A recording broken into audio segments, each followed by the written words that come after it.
చేరవచ్చిన ప్రతి ఒక్కరికి ప్రభువైన యేసుక్రీస్తు వారి ప్రశస్త నామములో మరి దేవుని సేవకునిగా మీకు అందరికీ హృదయపూర్వకంగా వందనాలు, శుభాలు తెలియచేస్తూ ఉన్నాను.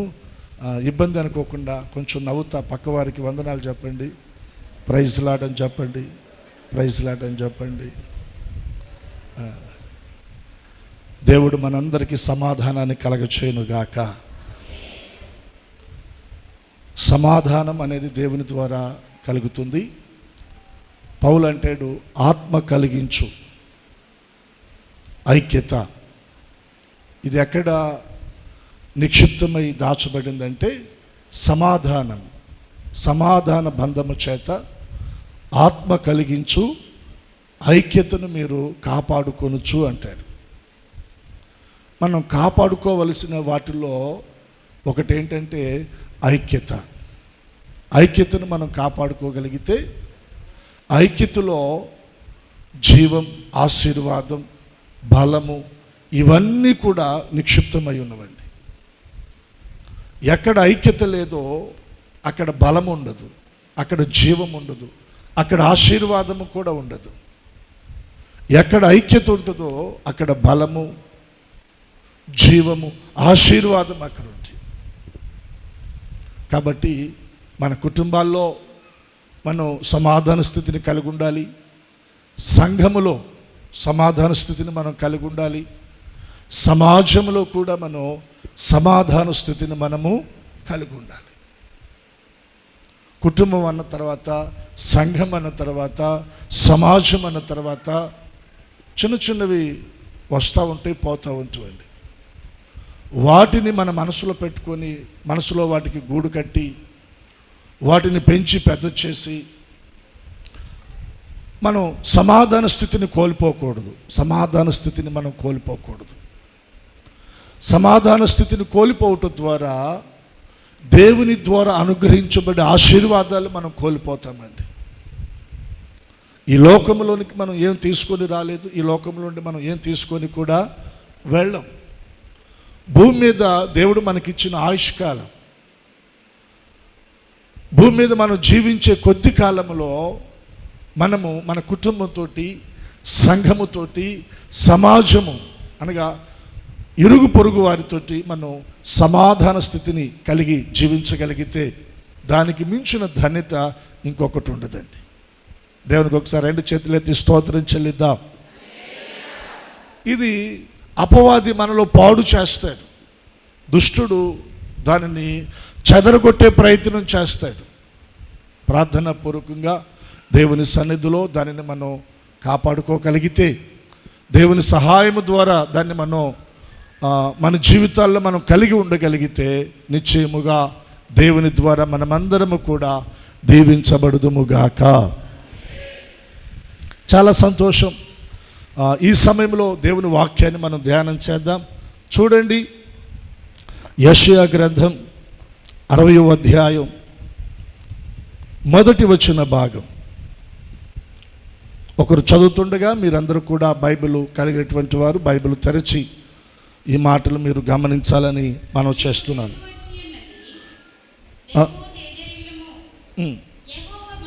మీద ఉదయించెను. చాలు. ఈ వచన భాగాన్ని ప్రభు మనందరి వినికిడిలో దీవించును గాక. చెప్దాం, ఆమేన్, ఆమేన్. గడిచిన ఆదివారం మనం దేవుని సన్నిధిలో ధ్యానం చేసిన ఆ వాక్య సందేశం ఎవరికైనా గుర్తుందా? కొంచెం కష్టం అంటారా? సో యెరూషలేము నుండి యెరికో పట్టణానికి దిగి వెళ్ళుచున్న ఒక మనుష్యుడు.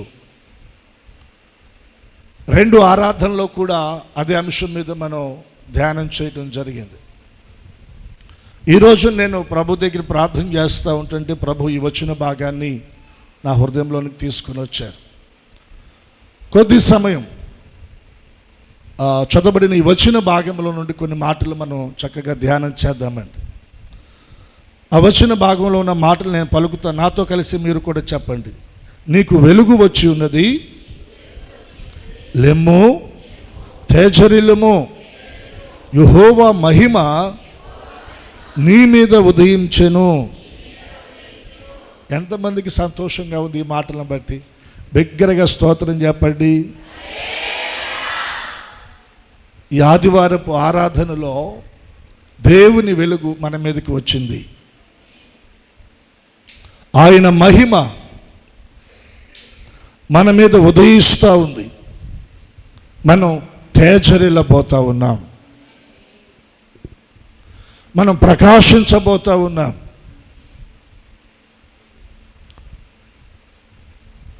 ఈ వచన భాగంలో ఉన్నటువంటి మాటలో ఒక్క మాట ప్రధానంగా ఈ ఆరాధనలో మనం ధ్యానం చేద్దామండి.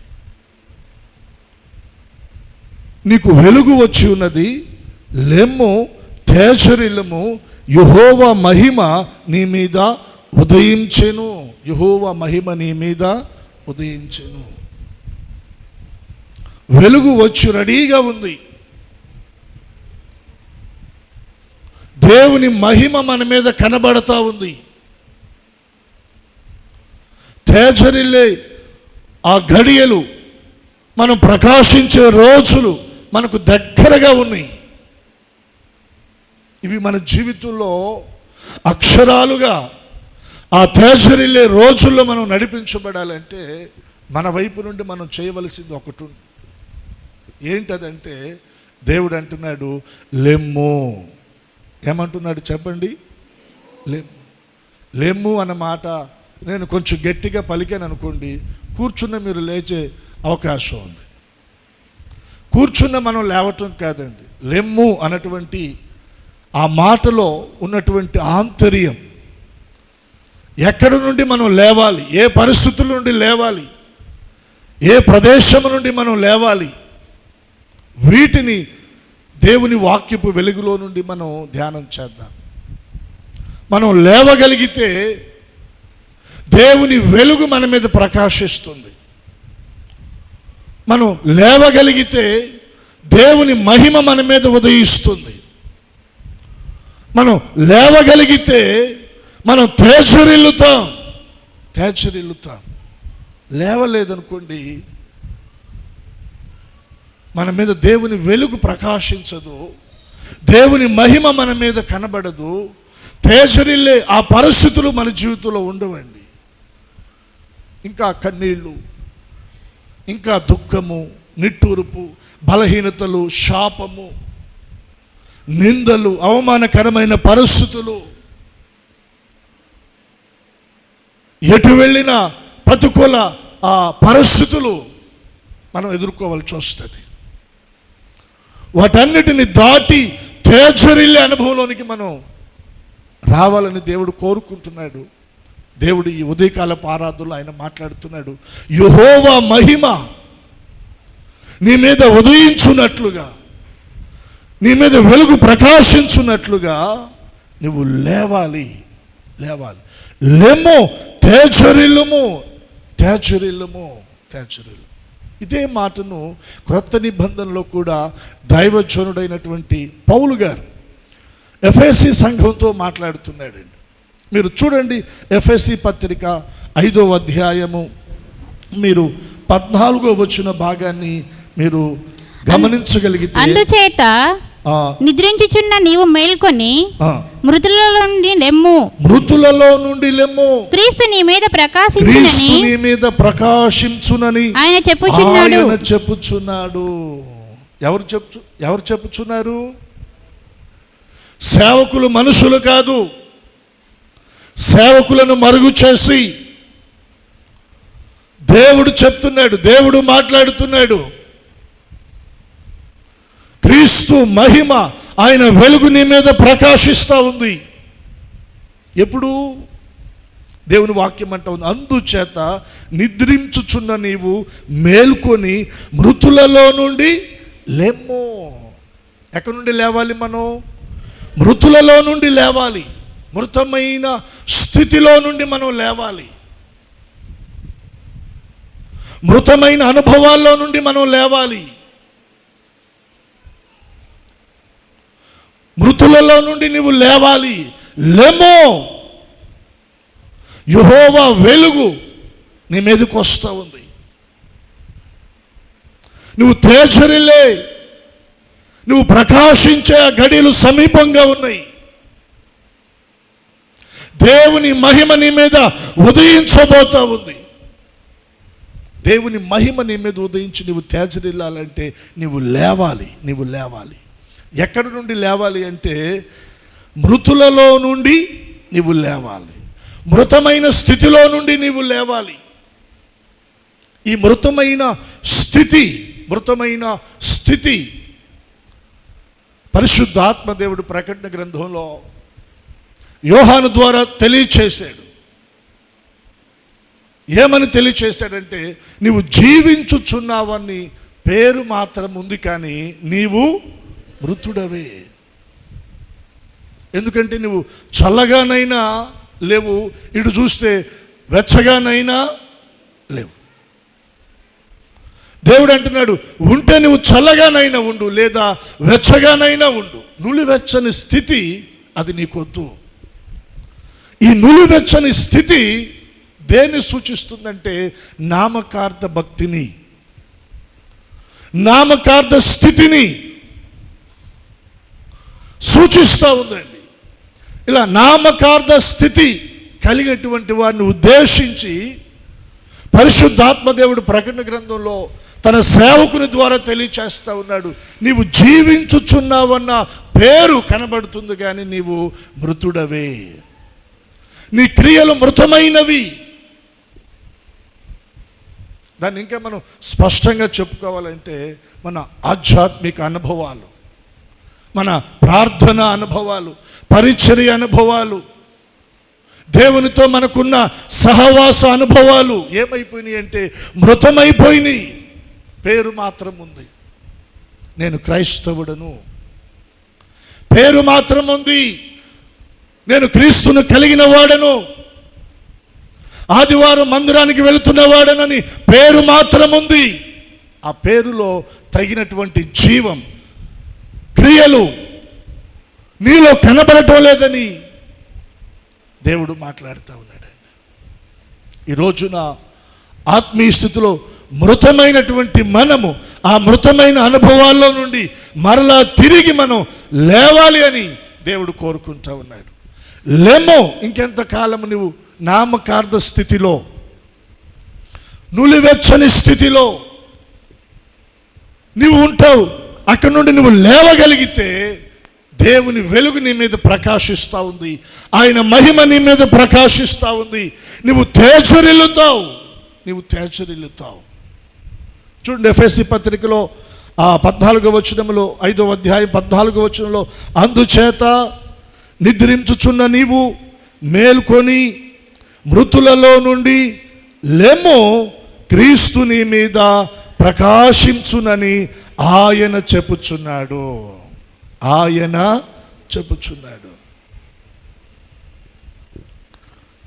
నామకార్థమైనటువంటి ఆ స్థితిని ఈ ఆదివారపు ఆరాధనలో మనము విడిచిపెట్టుదుముగాక.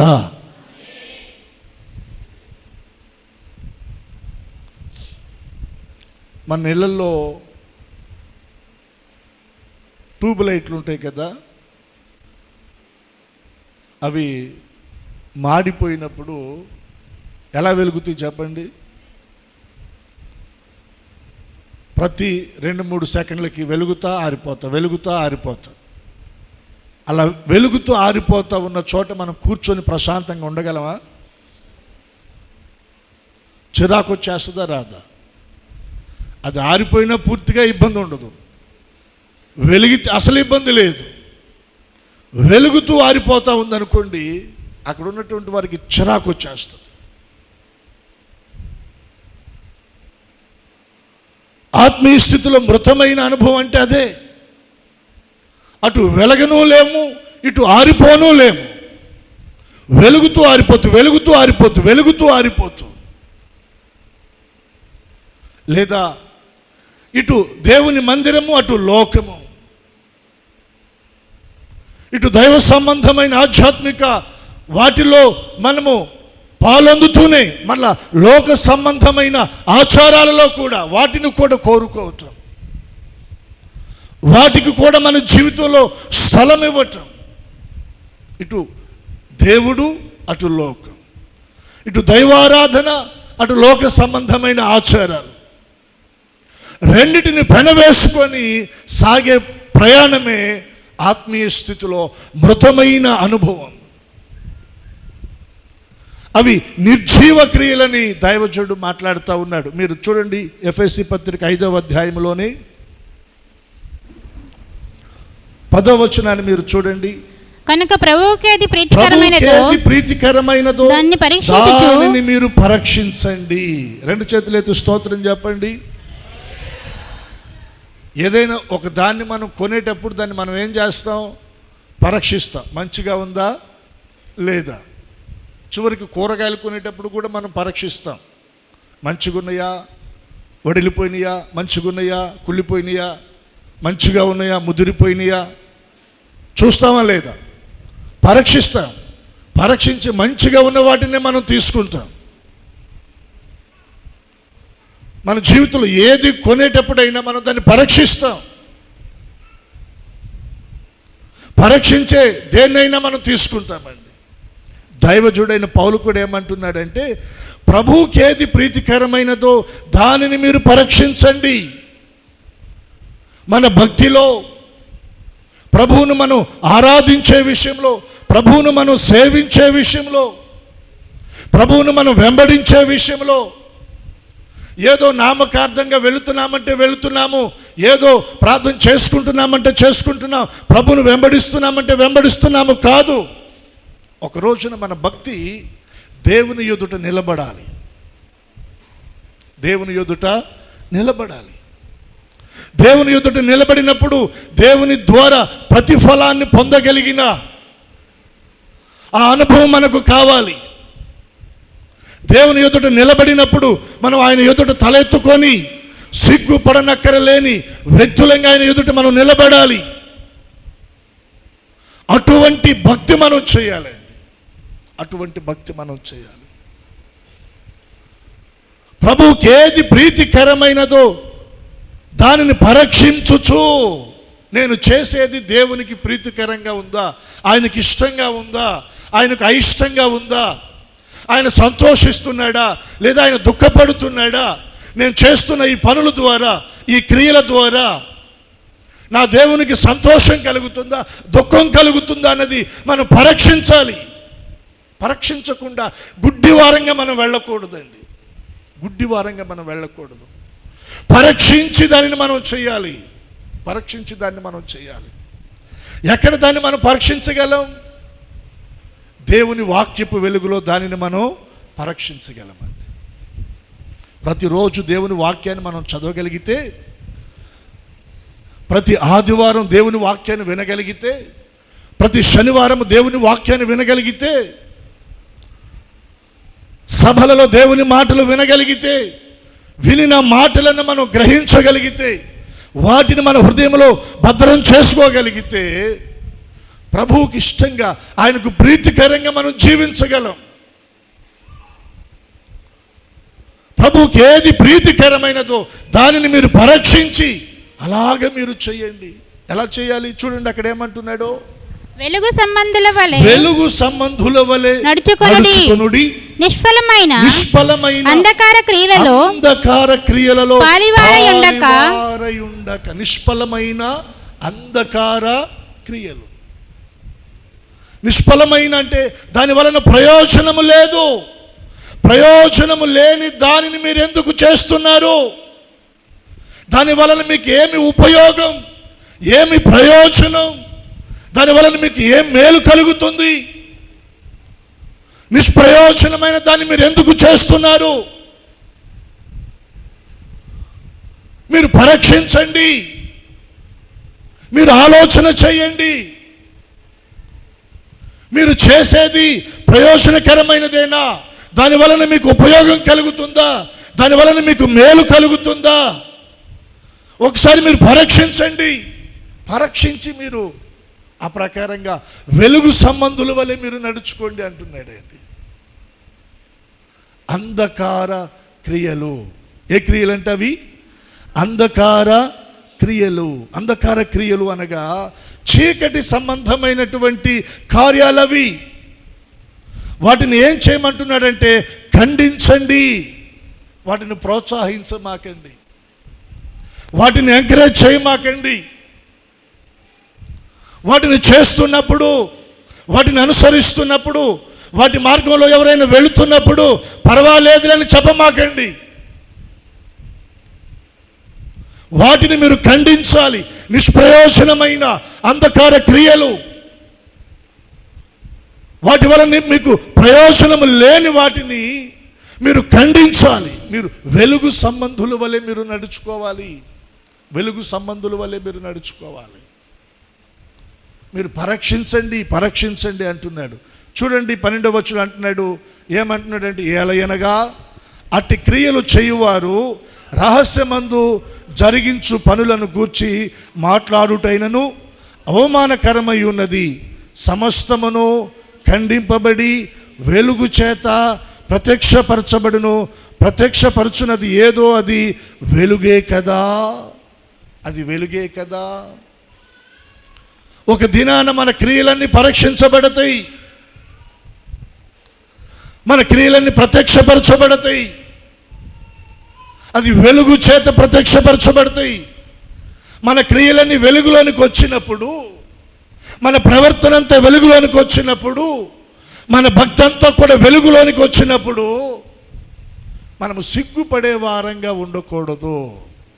సిగ్గుపడనక్కరలేని వారంగా దేవుని ఎదుట మనం నిలబడాలి. అరే, నేను మందిరానికి వెళుతూ, ప్రార్థనకు వెళుతూ, దేవుని నమ్ముకొని నిష్ప్రయోజనమైన ఈ క్రియలు నేను చేశానే అని ఒకరోజు నువ్వు సిగ్గుపడకూడదు. ఇదిగో నేను మందిరానికి వెళుతూ, ప్రార్థనకు వెళుతూ, ప్రభువుని నమ్ముకొని, వాక్యాన్ని ఎరిగి,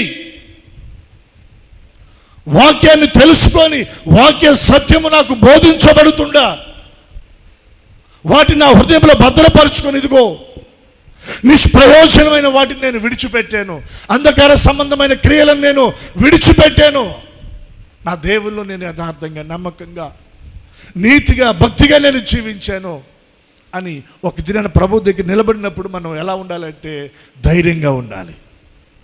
దేవునికి ఒకసారి 2 చేతులు ఎత్తి స్తోత్రం చెల్లిద్దాం. బిగ్గరగా చెప్దాము హల్లెలూయా. చెప్దాము హల్లెలూయా.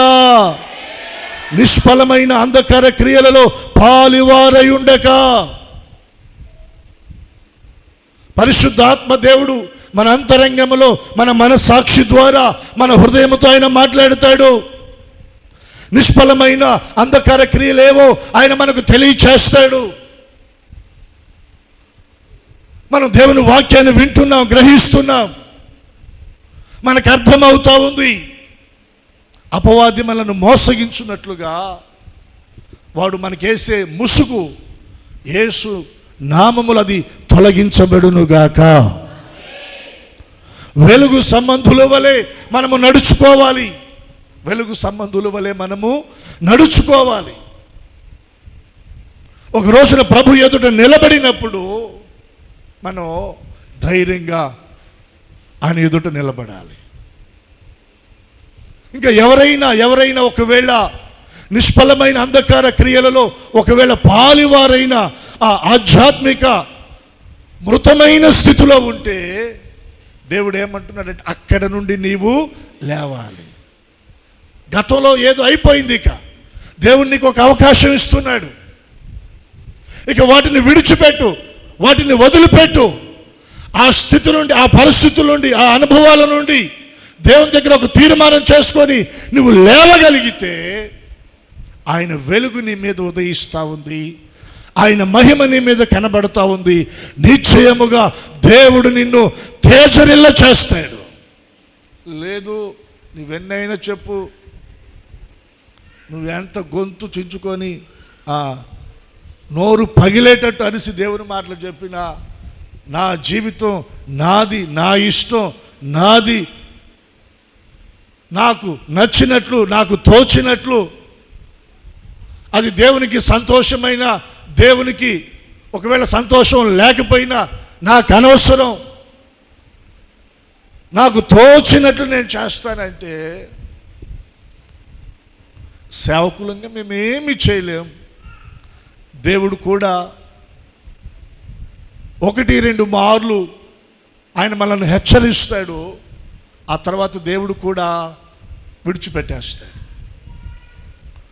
దేవుడు ఒకవేళ విడిచిపెట్టేస్తాడు అనుకోండి, అక్కడ దాకా మొండిగా మూర్ఖంగా మనం వెళ్ళామనుకోండి, ఇక ఆ తర్వాత పరిస్థితులు మన జీవితంలో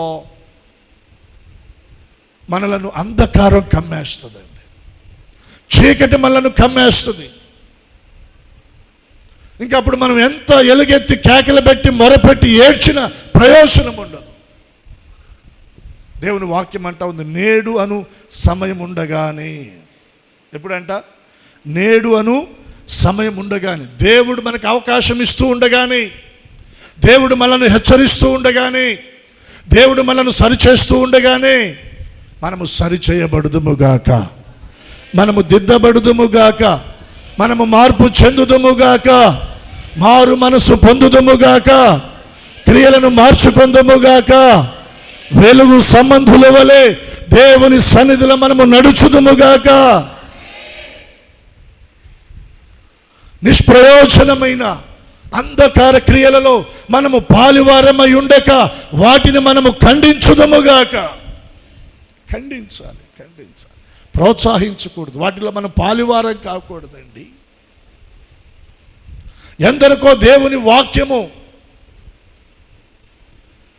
దేవుని వాక్కు ప్రత్యక్షత అనుగ్రహించబడక, దేవుని వాక్యం వారికి దొరకక ఆత్మీయ స్థితిలో బలహీనులైనటువంటి వారు ఎంతోమంది ఉన్నారు. కానీ దేవుడు మనకి వాక్యాన్ని సమృద్ధిగా ఇచ్చాడు. కాబట్టి ఒక్కోసారి మనకి దేవుని వాక్యపు విలువ అర్థం కావటం లేదేమో అనిపిస్తుంది అండి. కొత్త అల్లుడు తినంగా గారిలో ఆయనకి ఎలా అనిపించినాయి అంట, వాక్యం వినగా మనకు కూడా ఒక్కోసారి అట్లా అయిపోతుందేమో అనిపిస్తుంది. కొన్ని ప్రాంతాల్లో నివసిస్తున్న ప్రజలకు దేవుని వాక్యము దొరకక, దేవుని వాక్యాన్ని చెప్పేవారు లేక, వివరించేవారు లేక, ఉపదేశించేవారు లేక అల్లల్లాడిపోతూ ఉన్నారండి. ఈ రోజున దేవుడు మనకు వాక్య సమృద్ధిని దేవుడు మనకి ఇచ్చాడు. కూర్చున్న వాక్యం, నిలబడిన వాక్యం, నడిచిన వాక్యం, ఇంట్లో ఉన్న వాక్యం, నిద్రపోతున్న దేవుని మాటలు మనకి లేపి దేవుడు వినిపింప చేస్తూ ఉన్నాడు. ఇంత వాక్య సమృద్ధి మనకి దేవుడు అనుగ్రహించారు. అయితే వాక్యము ఏది చెప్తుందో దానిని మనము మన జీవితంలో అనుసరించి మనం నడుచుకోవాలి. వాక్యము ఏది వద్దని ఖండిస్తుందో దానిని మనం విడిచిపెట్టాలి. ఆ స్థితి నుండి మనము తిరిగి లేవాలి. నామకార్థ స్థితి నుండి మనము లేచుదుముగాక. నామకార్థ స్థితి నుండి దేవుడు అంటున్నాడు, లెమ్మో తేజరిల్లము అంటున్నాడు. నువ్వు అక్కడే ఉంటే తేజరిల్లలు. ఆ నామకార్థ స్థితిని నువ్వు విడిచిపెట్టగలిగితే నువ్వు తేజరిల్లగలవు. ఈ రోజున నామకార్థ స్థితి బ్రతుకు నుండి పరిశుద్ధాత్మ దేవుడు మనలను లేపునుగాక. మనము తేజరిల్లుదుముగాక. దేవుని కొరకు మనం ప్రకాశించుదుముగాక. మన వెలుగు విరచిమ్మునుగాక. దేవుని సేవకులుగా నేను మీకు బ్రతిమలాడి చెప్తా ఉన్నాను, నామకార్థ స్థితి మన జీవితాల్లో సంపూర్ణంగా తొలగించబడునుగాక. జీవించుచున్నావన్న పేరు మాత్రం ఉంది, నీవు మృతుడివే అన్న మాట అది మన గురించి చెప్పకుండా ఉండబడునుగాక. దేవుని కొరకు మనం ఒక ప్రకాశించేటువంటి దీపంగా, కొంచెం మీద పెట్టబడిన దీపంగా, అందరికీ వెలుగునిచ్చే దీపంగా మన జీవితాలు పరిశుద్ధాత్మ దేవుడు చేయునుగాక. మీకు ఇంకొక విషయాన్ని నేను మీకు జ్ఞాపకం చేస్తాను. చూడండి, ఆదికాండం 19వ అధ్యాయం 15వ వచనం.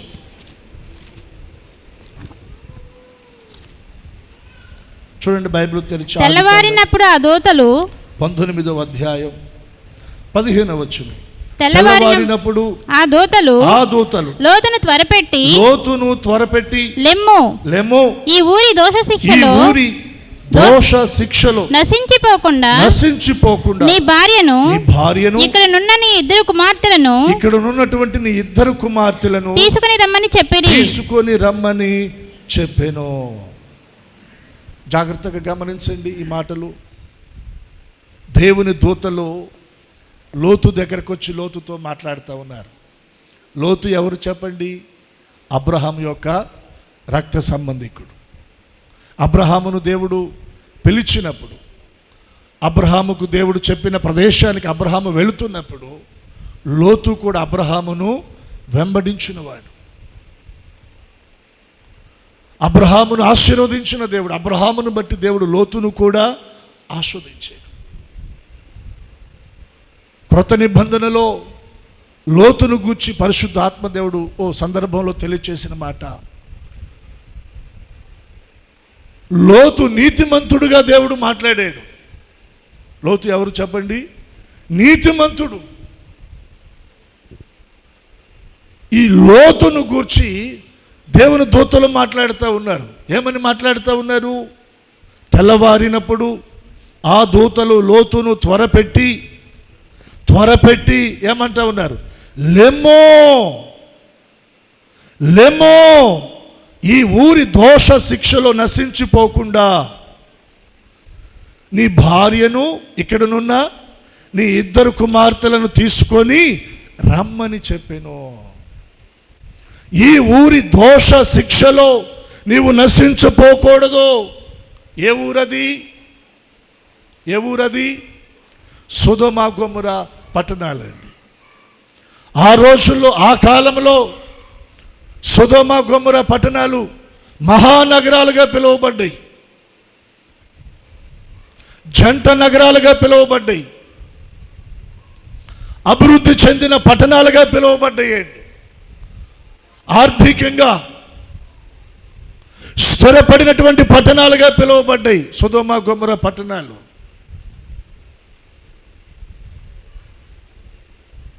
సామాజికంగా ఈ లోకపరంగా చూస్తే ఆ పట్టణాలు సమాజంలో ఒక అభివృద్ధి చెందినటువంటి మహానగరాలుగా కనపడ్డాయి. కానీ ఆ పట్టణాలు దేనితో నింపబడి ఉన్నాయో తెలుసా?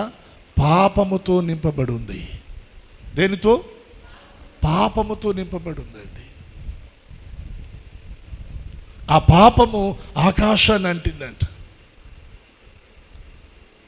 వారి దోషం ఆకాశాన్ని అంటిందంట. అవాంఛనీయమైనటువంటి ఆ కార్యాలు దేవుడు చూస్తూ ఉండగా దేవునికి ఆయాసము, దుఃఖము, బాధ కలిగేటువంటి చెడుతనము ఆ పట్టణాల్లో ప్రజలు జరిగించారు. రోమాపత్రికలో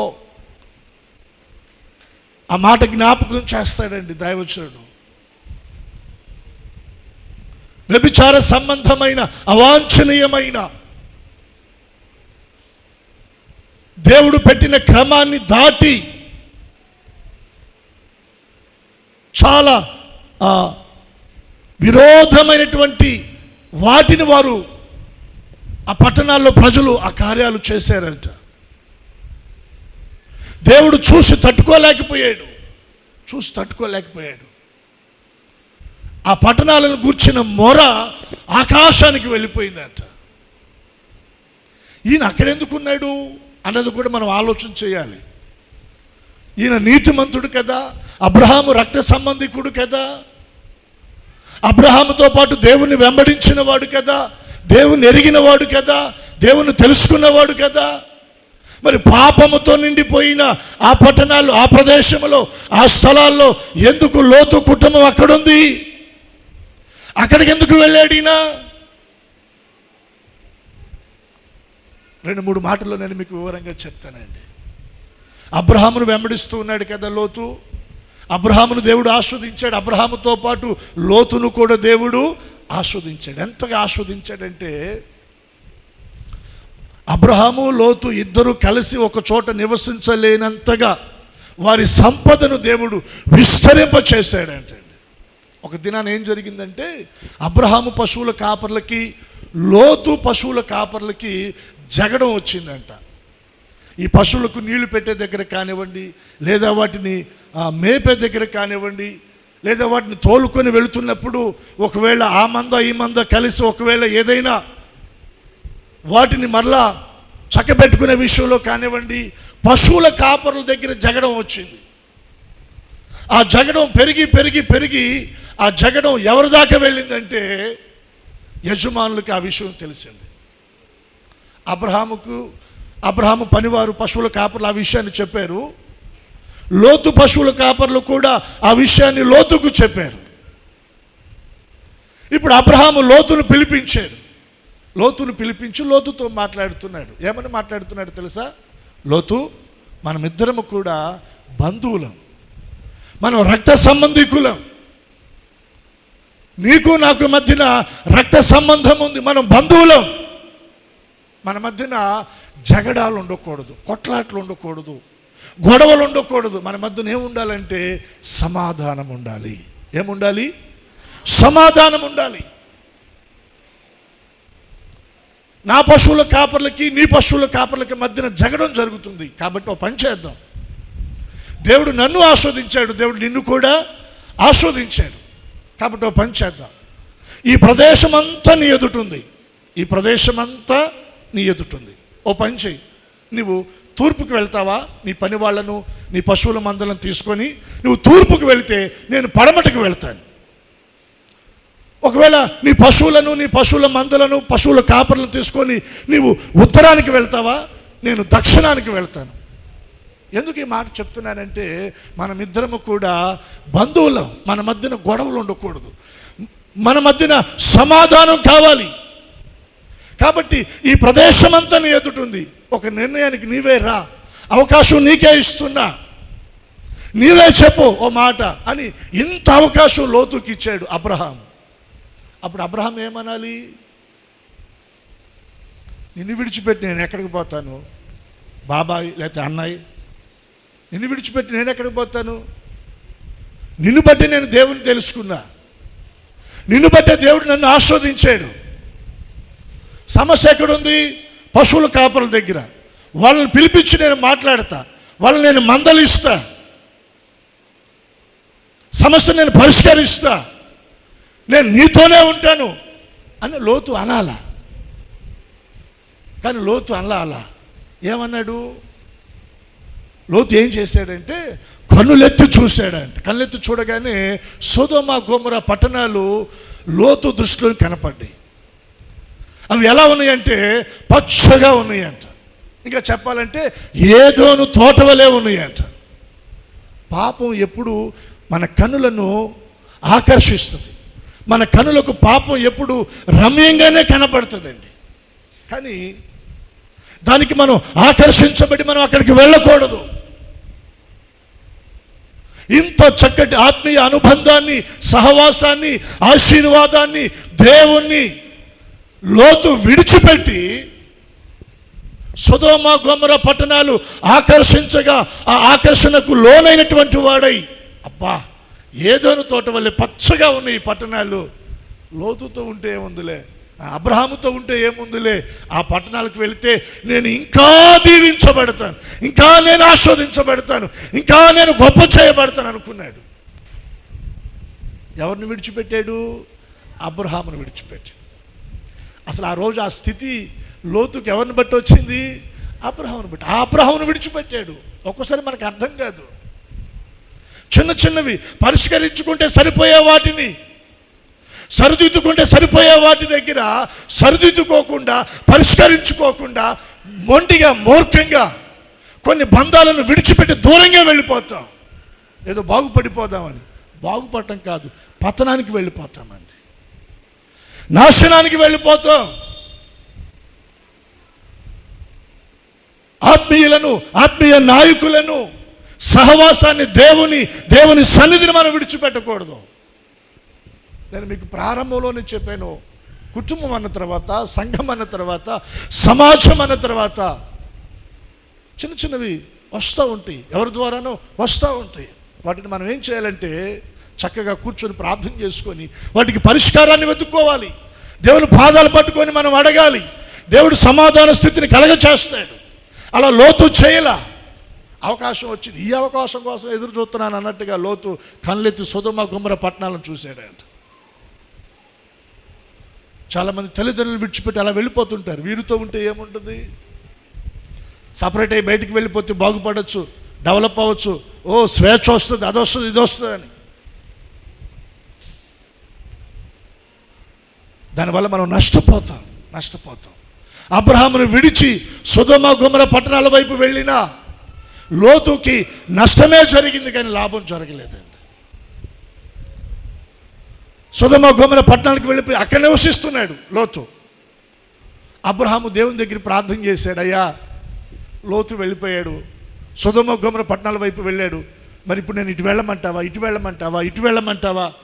అని దేవుని దగ్గర ప్రార్థన చేశాడు. సొంతగా వెళ్ళిపోలా. అప్పుడు దేవుడు అన్నాడు అబ్రహాముతోటి, అబ్రహాము అదిగో ఈ వైపు నీ కళ్ళెత్తి చూడు, నువ్వెంతవరకు చూడగలుగుతున్నావో అంతవరకు ఆ ప్రదేశాన్ని నేను నీ సంతానానికి స్వాస్థ్యంగా ఇస్తాను అని అబ్రహాముతో దేవుడు మాట్లాడితే, దేవుడు మాట్లాడిన ప్రదేశంలో అబ్రహాము నిలుచున్నాడు. దేవుడు మాట్లాడిన ప్రదేశంలో అబ్రహాము నిలిచి ఉంటే అబ్రహామును దేవుడు దర్శించాడు. దేవునికి 2 చేతులు ఎత్తి స్తోత్రం చెల్లిద్దాం. అబ్రహామును దేవుడు దర్శించి సంతానాన్ని ఇచ్చి అబ్రహామును ఆస్వాదించాడు. ఏం జరిగింది? లోతు పట్టణం, ఆ సొదొమ గొమొర్ర పట్టణాలు పాపం దేవుని దృష్టికి ఘోరంగా ఉంది కదా, ఆ పట్టణాలను దేవుడు నాశనం చేయబోతుండగా ఆ విషయాన్ని అబ్రహాముకు చెప్తే, అబ్రహాం అక్కడ ఎవరున్నారు? లోతు కుటుంబం ఉందని దేవుని సన్నిధిలో విజ్ఞాపన చేశాడు, మొరపెట్టాడు, ప్రార్థన చేశాడు, దేవుని పాదాలు పట్టుకున్నాడు, తను తగ్గించుకున్నాడు. లోతుకి ఇవేం పట్టడంలా ప్రార్థన మర్చిపోయాడు, సహవాసం మర్చిపోయాడు, వాక్యం మర్చిపోయాడు, అన్నీ మర్చిపోయాడు. ఎక్కడ కూర్చున్నాడు తెలుసా లోతు? ఒక్క మాట చూపిస్తాను. 19వ అధ్యాయం 1వ వచనం చూడండి. ఆ సాయంకాలమందు ఆ ఇద్దరు దేవదూతలు సొదొమ చేరినప్పటికీ లోతు సొదొమ గవని యొద్ద కూర్చుండి ఉండెను. ఎక్కడ కూర్చున్నాడంట? సొదొమ గవిని యొద్ద, గవనుల యొద్ద. గ్రామాల్లో కొన్ని రచ్చబండలు ఉంటాయి, అక్కడ కొంతమంది కూర్చుని ఏవో మాట్లాడుకుంటూ ఉంటారు. సొదొమ గవనుల యొద్ద కూర్చున్నాడంట. అబ్రహాం ఎక్కడ కూర్చున్నాడు?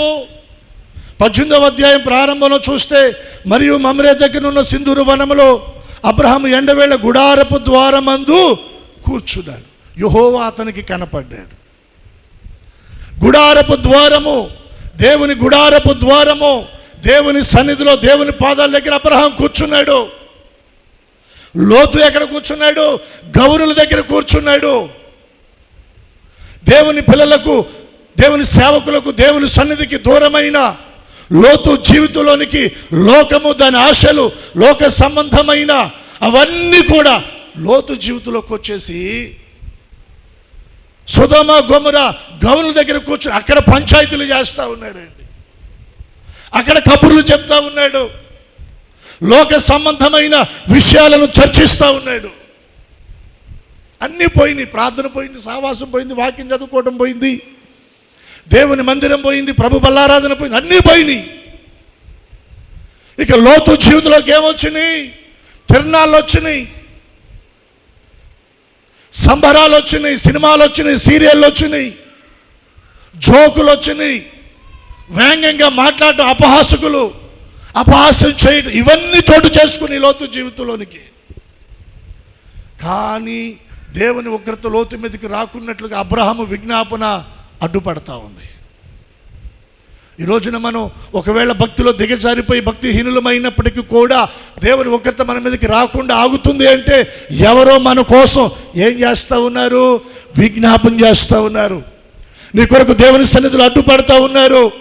నీ ఇష్టం వచ్చినట్టుగా దేవుని సన్నిధి మందిరాన్ని విడిచిపెట్టి మూర్ఖంగా, మొండిగా నువ్వు తిరుగుతూ దేవునికి ఇష్టం లేని కార్యాలు నువ్వు చేస్తున్నా దేవుని కోపం నీ మీదకి రాకుండా ఆగింది అంటే నీకు సంబంధించిన వారు ఎవరో దేవుని దగ్గర అడ్డుపడుతున్నారు. దానిని బట్టి దేవుని ఉగ్రత రాలా. వారు కానీ కొంచెం ప్రక్కకు తొలిగారా మన జీవితాలు ఏమైపోతాయో, మన బ్రతుకులు ఏమైపోతాయో, మన కుటుంబాలు ఏమైపోతాయో మనకి తెలియదండి. లోతు కాపాడబడడానికి కారణం ఒక్కటే, అబ్రహాము విజ్ఞాపన. లోతు భక్తిహీనుడైపోయి సొదొమ గొమొర్రా దగ్గర కూర్చొని లోక సంబంధమైన వాటిలో పాలు పంపులు పొందుతున్నా అతని మీదకి దేవుని కోపం రాలేదు అంటే అబ్రహాము విజ్ఞాపన చేస్తూ ఉన్నాడు. ఆ దేవదూతలు లోతు ఇంటికి వెళ్ళారంట. ఒక రాత్రంతా లోతు ఇంట్లో గడిపారంట. అబ్రహాముని గురించి చెప్పారేమో, దేవుని గురించి చెప్పారేమో, భక్తి సంబంధమైన విషయాలు ఆ రాత్రంతా కూడా ఆ కుటుంబానికి దేవుని దూతలు ప్రకటించారేమో. తెల్లవారుతా ఉంది. దేవదూతలు చెప్తా ఉన్నారు లోతుతోటి, అయ్యా ఈ ఊరి దోష శిక్షలో మీరు ఏమవ్వకూడదు, నశించిపోకూడదు. ఇప్పటికే మీరు భక్తిహీనులైపోయారు, ప్రార్థన అనుభవాలు కోల్పోయారు, దేవునికి దూరం అయిపోయారు, దేవుని సహవాసానికి దూరం అయిపోయారు. అయినా దేవుని కృప మీ మీద నిలిచింది. దేవుడు మీకు ఒక అవకాశం ఇస్తున్నాడు. ఈ ఊరి దోష శిక్షలో మీరు కూడా నశించిపోకుండానట్లుగా మీరేమవ్వాలి, ఇక్కడ నుండి మీరు లేవాలి. రెండు చేతులే దేవునికి మనం స్తోత్రం చెల్లిద్దాం. చూడండి 19వ అధ్యాయం 15వ వచనంలో, తెల్లవారినప్పుడు ఆ దూతలు లోతును ఏం చేస్తూ ఉన్నారు, త్వర పెడతా ఉన్నారు. ప్రియులారా, దేవుడు ఈ ఆరాధనలో నిన్ను త్వర పెడతా ఉన్నాడు. భక్తిహీన ఆ స్థితిలో నుండి, అనుభవాల్లో నుండి, లోక సంబంధమైన సహవాస అనుభవాల్లో నుండి నువ్వు లేవాలి. ఒకవేళ నువ్వు అక్కడే కూర్చుంటే దేవుని ఉగ్రత రాబోతా ఉంది. సొదొమ గొమొర్రా పట్టణాల మీదకి దేవుని అగ్ని కురవబోతా ఉంది. ఆ పట్టణం నశించిపోబోతా ఉంది. దేవుడు మనకు అవకాశం ఇస్తున్నాడు, త్వర పెడుతున్నాడు. లేమో, ఈ ప్రదేశం నీవు ఉండవలసింది కాదు, ఈ చోట నువ్వు నివసించకూడదు, నువ్వు లే అని దేవుడు మాట్లాడుతున్నాడు. అంటే వాళ్ళు ఏం చేస్తూ ఉన్నారు, తడవ చేస్తూ ఉన్నారు. చాలామంది తడవ చేస్తున్నారు. నేను మీకు మనవి చేస్తున్నాను, తడవ చేయొద్దు. దేవుడు మిమ్మలను త్వర పెడుతున్నాడు, దేవుడు మిమ్మలను దర్శిస్తున్నాడు. మీరున్న ఆ భక్తిహీన ఆ స్థితి నుండి, లేదా ఆత్మీయ స్థితిలో మీరు దిగజారిపోయిన అనుభవంలో నుండి, దేవునికి దూరం అయిపోయిన అనుభవంలో నుండి, దేవుని సహవాసానికి దూరం అయిపోయిన అనుభవంలో నుండి మీరు లేవాలి. త్వరపెట్టి ఏమంటున్నాడంటే, లెమ్మో. ఈ ఊరి దోష శిక్షలో నశించిపోకున్నట్లుగా నీ భార్య, ఇక్కడనున్న నీ 2 కుమార్తెలను తీసుకొని రమ్మని చెప్పెను. దేవదూతలు అవకాశాన్ని ఇచ్చి లోతును త్వర పెడతా ఉన్నారు. లోతునే కాదు, లోతును బట్టి ఇప్పుడు లోతు భార్య, లోతును బట్టి తన 2 కుమార్తెలు, మొత్తం ఎంతమంది, 4. వారిని త్వరపెట్టి వారి చేతులు పట్టుకొని అక్కడ నుండి వారిని బయటికి తీసుకొని వచ్చి వారు చెప్పిన మాట ఏంటో తెలుసా, ఇదిగో ఆ పర్వతానికి మీరు పారిపోండి, ఆ కొండకి మీరు పారిపోండి. లోతు కుటుంబంతో దేవుని దూతలు చెప్పారు. లోతు అంటున్నాడు, అక్కడి దాకా మేము వెళ్ళలేము, ఇదిగో దగ్గరలో ఈ పట్టణం ఉంది, ఇక్కడికి వెళ్తాం, ఈ ప్రాంతానికి వెళ్తామంటే దేవుని దూతలు అన్నారు, ఇంకొక అవకాశం ఇచ్చారు. సరే అలాగే వెళ్ళండి, ఇక్కడ ఉండమాకండి అంటే వెంటనే లోతు తన భార్య 2 కుమార్తెలు అక్కడి నుండి లేచి వారు ప్రయాణమయ్యారు. వారు ముందుకు కొనసాగించబడ్డారు. లోతు భార్య తర్వాత వెనక్కి తిరిగి చూచి ఉపస్తంభం అయిపోయింది. లోతు తన 2 కుమార్తెలు దాటి వెళ్ళిపోయారు. వారు వెళ్ళిపోయిన తర్వాత సొదొమ గొమొర్రా పట్టణాల మీద దేవుడు అగ్నిని కురిపించాడు. ఇప్పటికి కూడా శాస్త్రజ్ఞులు చెప్తా ఉన్నారు, ఆనాడు దేవుడు కురిపించిన అగ్ని ఆ ప్రాంతం ఇప్పటికి కూడా అక్కడ పంట పొలాలు ఏవీ పండవంట. అదంతా కూడా నిస్సారమైపోయిందంట. ఆ ప్రదేశం అంతా కూడా చూడటానికి గడ్డి పరకలు కూడా కనబడవంట. అంత దేవుని ఉగ్రత అగ్ని అక్కడ కుమ్మరించబడింది. నేను మీకు చెప్తా ఉన్నాను, దేవుని వెలుగు మన మీదకి వస్తూ ఉంది. దేవుడు అంటున్నాడు, లేమో నీవు తేజరిల్లమంటున్నాడు. ఆయన మహిమ మన మీద ఉదయించబోతా ఉంది. ఎక్కడి నుండి లేవాలి? ఆత్మీయ స్థితిలో మృతమైన అనుభవాల్లో నుండి మనము తిరిగి లేవాలి. ఉండకూడని స్థలాలలో, పాపముతో అపవిత్రతో నిండిన ప్రదేశాల్లో ఒకవేళ తెలుసో తెలియకో అక్కడికి మనం వెళ్ళాం. అక్కడ నుండి మనము తిరిగి లేవాలి. ఒక అవకాశం దేవుడు మనకి ఇస్తున్నాడు. ఒక అవకాశం మనకి దేవుడు ఇస్తున్నాడు. ఇంకా ఏ బలహీనతలో మనం పడిపోయి ఉన్నామో, ఏ అపవిత్రతలో మనం పడిపోయి ఉన్నామో, ఏ పాపములో మనం పడిపోయి ఉన్నామో, దేవునికి దుఃఖాన్ని కలిగించే ఆ స్థితిలో ఎక్కడ మనము పడిపోయి ఉన్నామో, దేవుడు ఒక అవకాశం ఇస్తూ అంటున్నాడు, అక్కడ నుండి నువ్వు లేమో, నేను నిన్ను తేజరిల్ల చేస్తాను, నా మహిమను నీ మీద ఉదయింప చేస్తాను. యెహోవా వెలుగు వచ్చి ఉన్నది, లెమ్మో తేజరిల్లమో, ఆయన మహిమ మన మీద కనబడతా ఉంది. మనము తేజరిల్లినట్లు, దేవుని మహిమలో మనము ప్రకాశించున్నట్లుగా మృతమైన స్థితిలో నుండి మనం లేద్దాం, పాపపు స్థితిలో నుండి మనం లేద్దాం. అట్టి కృప దేవుడు మనకు అనుగ్రహించి బలపరచునుగాక. ప్రార్థన చేసుకుందాం. అందరూ తలలు వంచండి, కళ్ళు ముయ్యండి, ఎక్కడ వారు అక్కడ.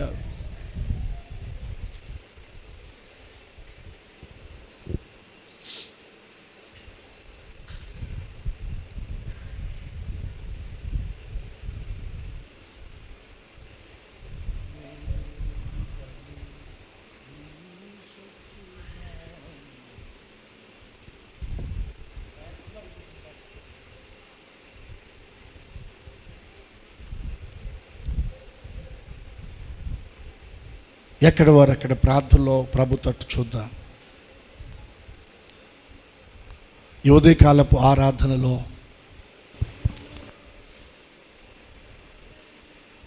యెహోవా వెలుగు నీకు వచ్చి ఉంది. లెమ్ము, నీవు తేజరిల్లము. ఆయన మహిమ నీ మీద కనబడతా ఉంది. నువ్వు తేజరిల్లాలి అంటే నువ్వు లేవాలి. నామకార్థ స్థితి నుండి నువ్వు లేవాలి. తెలుసో తెలియకో నీవు వెళ్ళిన అపవిత్రమైన స్థలాలు, పాప సంబంధమైన స్థలాలు, వాటిని విడిచిపెట్టి నువ్వు లేవాలి. అక్కడి నుండి నువ్వు లేవాలి. నువ్వు తేజరిల్లాలి, నువ్వు ప్రకాశించాలి. దేవుని మహిమ నీ మీద కనబడతా ఉంది. దేవుని మహిమ నీ మీద కనబడతా ఉంది.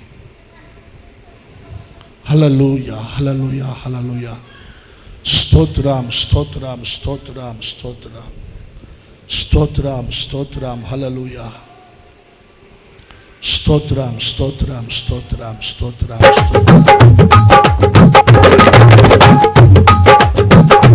నీ పరిచర్యను తుదముట్టించుటేనా నియమమాయనే.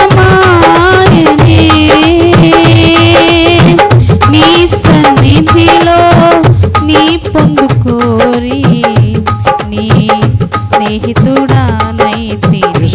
నీ పరిచర్యను తుదముట్టించుటేనా నియమమాయనే.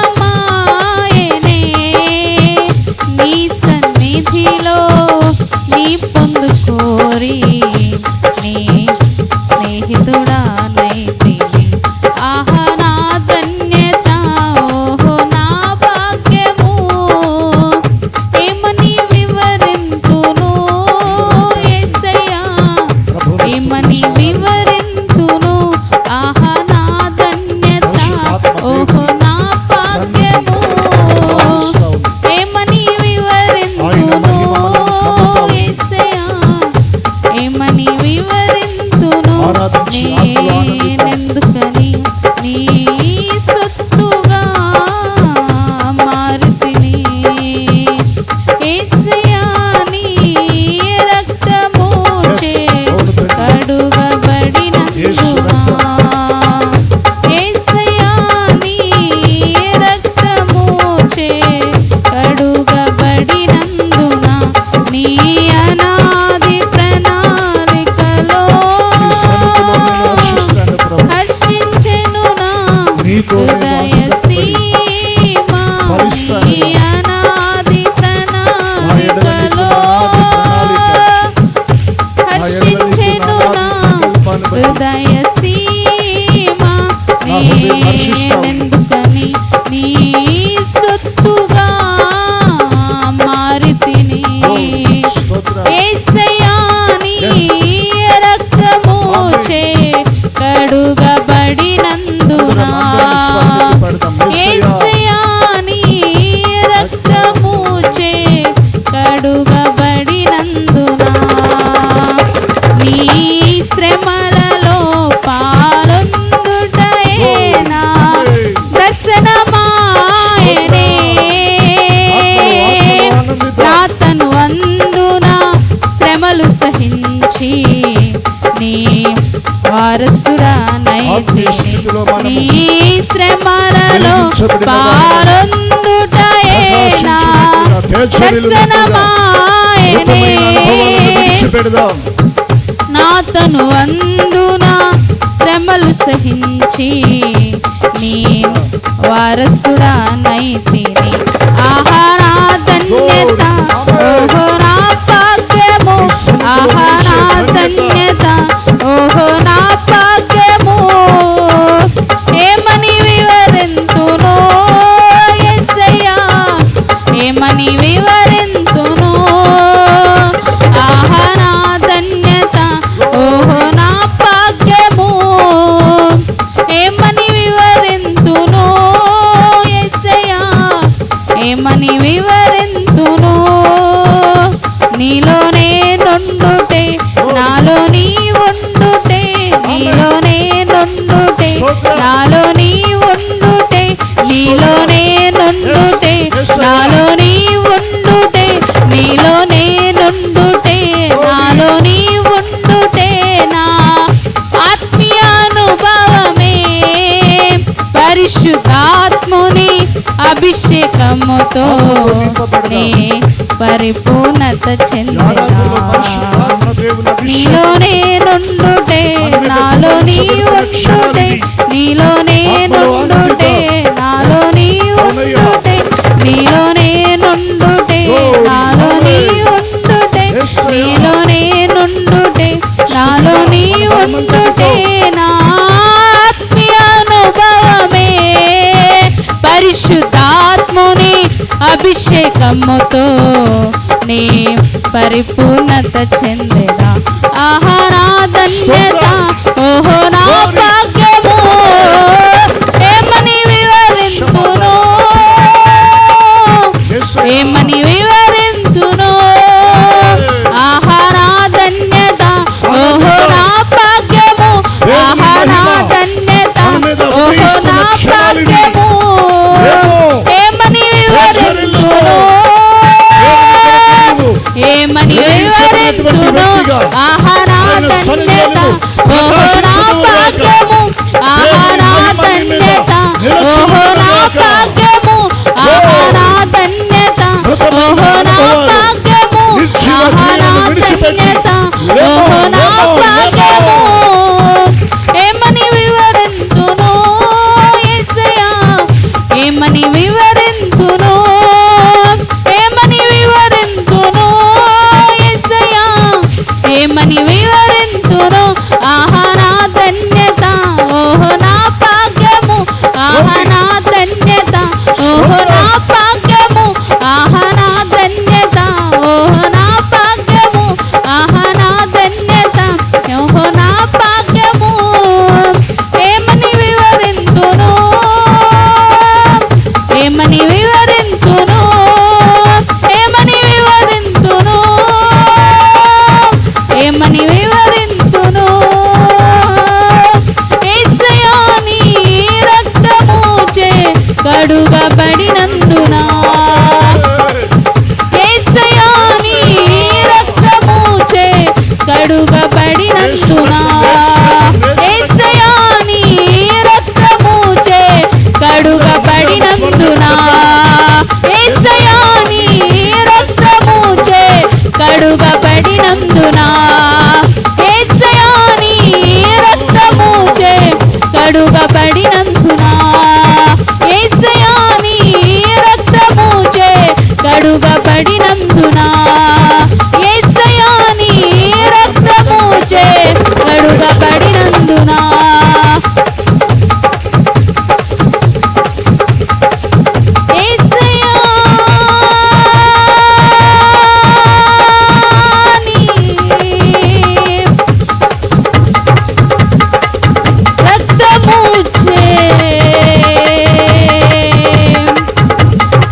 హర్షించెను నా హృదయ సీమా